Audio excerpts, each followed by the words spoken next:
Hello everyone, welcome to my channel competition tips by L Kumar. आज हम करेंगे Robert ली Frost की एक फेमस पोएम बर्चेस के कुछ इंपॉर्टेंट क्वेश्चन और आंसर। तो चलिए स्टार्ट करते हैं। Question number first, the poem birches appear in 1916 in A Mask of Mercy, B A Witness Tree, C New Hampshire या D Mountain Interval। यानी कि जो पोएम थी बर्चेस वो अपीयर हुई थी 1916 में, वो किसके अंतर्गत इंक्लूड थी?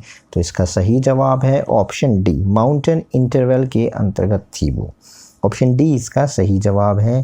Next question number second, the birches are covered with A leaves, B dust, C ice और D none of these।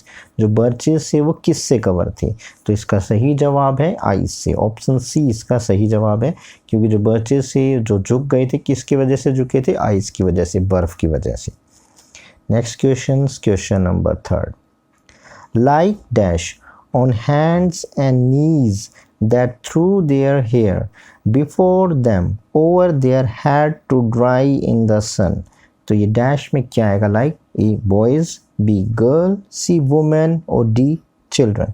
तो इसमें आएगा ऑप्शन बी गर्ल। कि वो पेड़ कैसे लग रहे थे? एक लड़की की तरह जिसने वो घुटनों के बल बैठी हुई है, अपने बाल खुले रखे हुए हैं धूप में ताकि उसके बाल सूख जाएं, वैसे ही वो बर्चेस के पेड़ लग रही थी, क्योंकि उनके वो इतने बैंड हो चुके थे कि उनके पत्ते जो फर्म हैं, जो मुरझाए हुए पेड़ हैं, वहाँ तक ज़मीन को छू रहे थे। तो इसका ऑप्शन बी सही है। Next question number 4, in the poem the act of swimming on birches is presented as a way to escape the hard rationality or truth of the dash world। A animal world, B adult world, C wood world और D nature world। तो ये truth of किसका बताता है? इसका सही जवाब है option B, adult world. Truth of the adult word की सच्चाई बताता है यहाँ पे। ऑप्शन बी इसका सही जवाब है। Next question number 5, as the boy climbs up the tree he is climbing toward dash, A another tree, B home, C heaven और D snowy hill। तो इसका सही जवाब है ऑप्शन सी, हेवन। यानी कि वो पेड़ पर चढ़ के कहाँ पहुँच जाना चाहता था? वो हेवंस तक, स्वर्ग तक पहुँच जाना चाहता था। ऑप्शन सी इसका सही जवाब है। Next question number 6, the poem birches consist of dash lines. कितनी लाइन की बर्चेस पोएम है? टोटल लाइन्स कितनी है? ए 57, बी 58, सी 59 और डी 60। तो जो इसका सही जवाब है वो है ऑप्शन सी 59। बर्चेस जो पोएम है वो 50 लाइन्स की पोएम है। ऑप्शन सी इसका सही जवाब है। Next question number 7, the setting of the poem birches is a birch filled forest during winter, B flower garden on the outskirt of a village, C woods where hemlock grow, D on an island far away for civilizations। तो इसका सही जवाब है, अगर आपने poem पढ़ी है तो ऑप्शन ए इसका सही जवाब है, क्योंकि जो बर्चेस है वो फॉरेस्ट का है और वो फॉरेस्ट कैसा है? जो विंटर में बर्फ़ से ढका हुआ है। तो ऑप्शन ए इसका सही जवाब है। Next question number 8, the poem birches is written. The poem है बर्चेस वो किस में लिखी गई है? Free verse, B blank verse, C both A and B are correct और डी है both A and B are incorrect. तो जो ये पोएम है वो लिखी गई है ब्लैंक वर्स में। ऑप्शन बी इसका सही जवाब है। ब्लैंक वर्स में लिखी बर्चेस, बी ऑप्शन सही है इसका, blank verse. Next question number 9, the act of climbing and swimming from birches tree stands for। यानी कि जो क्लाइंबिंग और स्विमिंग है बर्चेस ट्री पे, वो स्टैंड करता है कौन सी में? A youthful joy, B ambitions, C both A and B are correct और D both A and B are incorrect. तो वो जो जॉय है वो है ऑप्शन ए और बी आर करेक्ट, यानी कि ऑप्शन सी इसका सही जवाब है, क्योंकि वो यूथफुल जो था और एक एम्बिशन सी, दोनों ही थे। क्योंकि यूथफुल जब वो बच्चा था तब, और उसकी एक अभिलाषा भी है, क्योंकि जब पोइट कहता है कि मैं पीछे जाना चाहता हूँ, कि मुझे ले जाए, लेकिन ऐसे ना हो कि मेरी आधी अधूरी इच्छा ही सुने वो और मुझे अपनी ज़िंदगी से कुछ ब्रेक चाहिए था तो मुझे ले जाए, लेकिन वापस में मुझे ज़िंदगी लौटा दे। वो ब्रेक लेना चाहता था, ये नहीं कि परमानेंट उसकी वो ज़िंदगी से चला जाए। तो यूथफुल जो है और एम्बिशन दोनों ही थे, तो ऑप्शन सी इसका सही जवाब है। Next question number 10। Who is the speaker of the poem birches? Birches का कौन स्पीकर है, ये पोएम है, कौन बोल रहा है? A man reflecting upon his boyhood, B Robert Frost, C old man, या डी ओल्ड वुमेन? तो जो इसका स्पीकर है बर्चेस का वो ऑप्शन ए है, क्योंकि ये man reflecting upon his boyhood, एक व्यक्ति जो अपने बॉयहुड, अपने बचपन की याद करता है, उसको सोचता है, उसको रिफ्लेक्ट कर रहा है पोएम में, तो ऑप्शन ए इसका सही जवाब है। Next question number 11। What kind of setting does the speaker seem to describe? A rural setting, B a urban setting, C ancient history, या D hill stations? तो ये सिंपल सा है इसका, क्योंकि ये पोएम एक रूरल सेटिंग की है। ऑप्शन ए इसका सही जवाब है, क्योंकि जहाँ जंगल है वहाँ पे, अर्बन में तो होता नहीं, और हिस्ट्री की इसमें बात नहीं हो, कोई हिल स्टेशन तो नहीं है, तो एक रूरल सेटिंग है, गांव का सीन है जहाँ पर ये बर्चेस के पेड़ हैं जो बर्फ़ से ढके हुए, क्योंकि उसने कहा कि वो गाय चराता है, वो गायों को ले जाने और बाहर लाने में वो क्या होता है, उन पेड़ों पर झूलता है, और उसके पिता के जो पेड़ हैं उसको उन पे सब पे उस पर कंट्रोल कर दिया, उन सबको झुका दिया, कोई भी पेड़ अब ऐसा नहीं बचा जो सीधा है। तो इससे हमें पता चलता है कि वो रूरल सेटिंग की, और साथ में वो ये भी कहता है कि वो बच्चा, क्योंकि उसके पास खेलने के लिए कुछ नहीं था, और वो उसको बेसबॉल जो खेलना था वो वहाँ पर नहीं खेल सकता था, क्योंकि वो सिटी में खेलते और यहाँ पे अवेलेबल नहीं थी फैसिलिटी। इन सब सेटिंग से हमें पता चलता है कि एक वो रूरल सेटिंग, ऑप्शन ए इसका सही जवाब है। Next question number 12. Burgess saw first as a love poet, B nature poet, C spiritual poet, और D poet of death?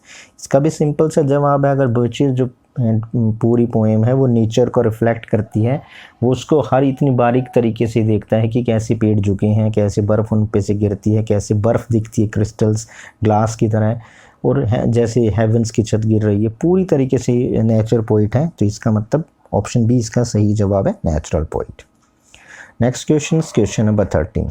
In the poem birches, what does the poet like to think cause the branches to bend? A the wind blowing, B the rain, C the weight of ice foam and ice storm, D a boy swimming on them?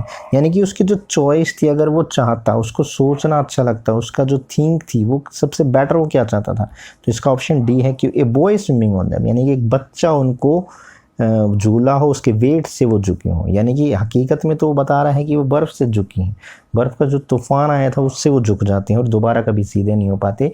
लेकिन वो इस poem में साफ कहता है कि मैं चाहता हूँ, मुझे सोचना अच्छा लगता है कि एक लड़के के झूलने की वजह से ये झुकी हूँ, तो ऑप्शन डी इसका सही जवाब है। Next question number 14।